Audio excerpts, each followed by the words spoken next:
الرياضيين اخواتي الرياضيات، السلام الله عليكم ورحمه الله تعالى وبركاته. اهلا ومرحبا بكم معنا في لقاء جديد. لقاء جديد واللقاء اللي غنبقاو فيه مع اخبار نادي الوداد اللي مازال كيواصل الاستعداد ديالو يعني بتركيا. وفي هذا الصدد يعني الفريق او بن هاشم اللي برمج لقاءين وديين اللي غيكونوا يعني هناك بتركيا. الاول غيكون ضد فريق تركي وفريق كوجايلي سبور الصعيد حديثا للدوري التركي الممتاز بعد فوزه بلقب الدرجة الأولى.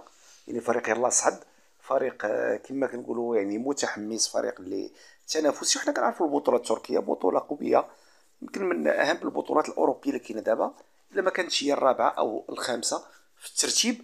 مقابلة اللي غتكون أمام فريق كما كنا كنقولوا متحمس، فريق مازال يعني كما كيقولوا فرحان بالتتويج ديالو بلقب الدوري التركي الدرجة الأولى.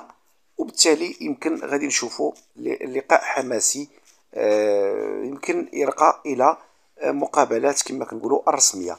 من بعده كاين هناك اللقاء الثاني اللي غيكون امام فريق شبيبه القبيل. بالنسبه للقاء الاول غيكون يوم السبت ان شاء الله. كما قلت يعني اللقاء اللي غيكون كما قلت يعني اللقاء الثاني اللي غيكون امام شبيبه القبيل الجزائري.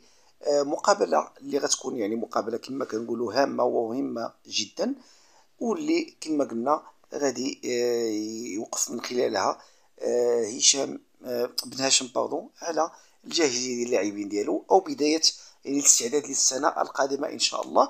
وكذلك غيبدا يعني يوضع لا ليست ديال يعني التشكيل الرسمي اللي غيبان ليه او اللي غيبدا به على الاقل بعد البطوله، في انتظار التعزيزات اللي غتكون او حتى كما كنقولوا يعني على حسب الخطط التكتيكيه اللي غيلعب معها، لان غنعرفوا غيكونوا هناك مجموعه من الخطط التكتيكيه. ما يمكنش غتلعب بنفس الخطه جميع اللقاءات، لانه غتلعب لقاءات هنا في المغرب، لقاءات خارج المغرب، غتلعب مع فرق قويه، غتلعب مع فرق ضعيفه، فرق متوسطه.